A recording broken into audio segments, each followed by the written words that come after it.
Ngayon, magluluto tayo ng tinulang manok. Pakita ko sa iyo paano magbalat ng sayote.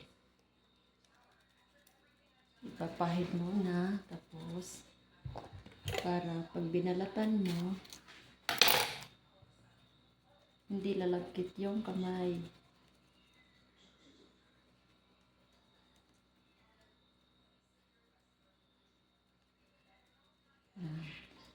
Tapos, habang binabalatan natin to, papainit na tayo ng mantika sa kawali para iluto na natin yung manok.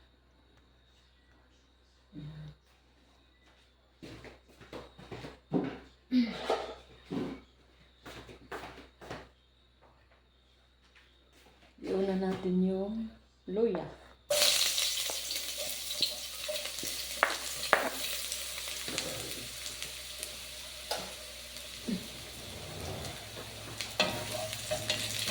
Mix natin hanggang sa mag-brown.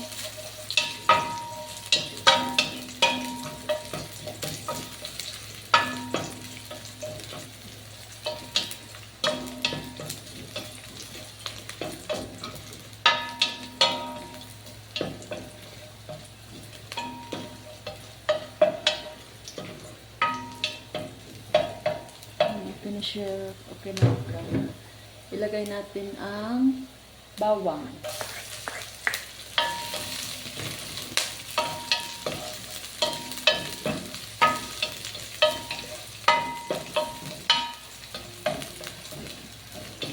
Pag-brownin natin para mabango.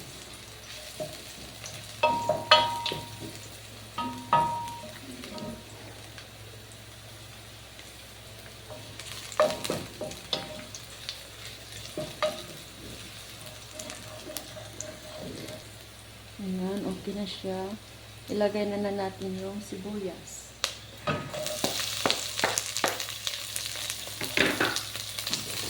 Igisa natin yung sibuyas hanggang sa maluto. Inis natin yung chicken. Okay na yung sibuyas. Ilalagay na natin yung ating chicken. Ito yung ating chicken. Hindi pala to chicken na native. Chicken magnolia lang yan. Pag nagluto kayo ng chicken magnolia, linisan mo muna yung asin para matanggal yung lansa niya. Tapos pag maglagay kayo ng chicken, huwag nyo ibuhos para hindi maisali yung tubig niya.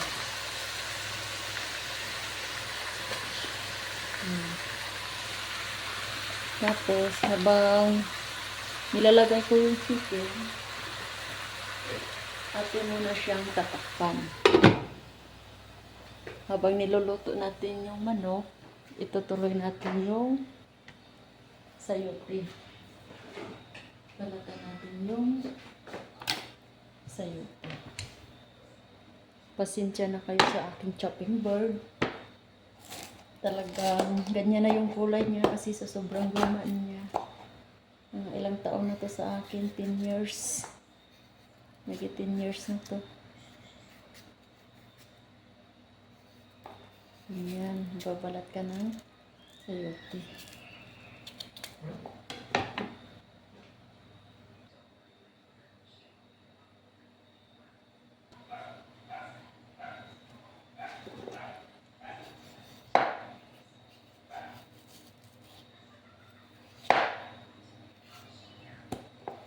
Baka magtaka kayo kung bakit ang kapal ko magbalat ng sayote. Ganito talaga kami dito kasi marami kaming sayote dito sa Baguio. Hindi kami nanghihinayang sa sayote dito. Kasi tumutubo lang yung sayote dyan sa likod ng bahay. Tapos ihiwain na natin siya. Tanggalin natin yung medyo matitigas na buto.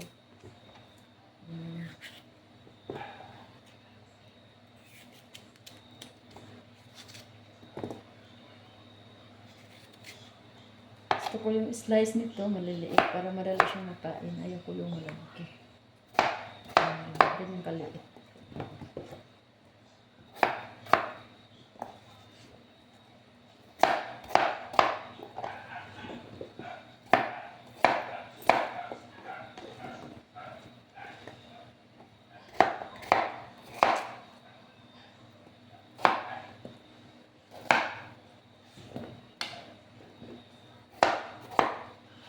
na, tapos na yung paghihiwa para sa yuti. Punta na naman tayo doon sa niluluto kong chicken. Tinulan natin kung yan, tumulo na siya. Pwede na natin siyang imikos-mikos. Tapos, kumuha tayo ng patis para matanggal yun.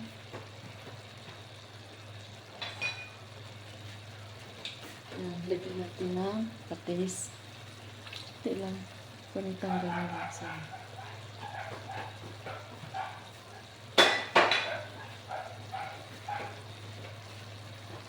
mix na natin.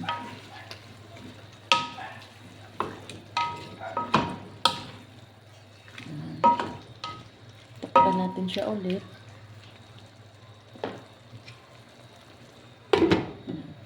Habang tinatakpan natin siya, ayusin natin yung mga plato dito na nagkalat.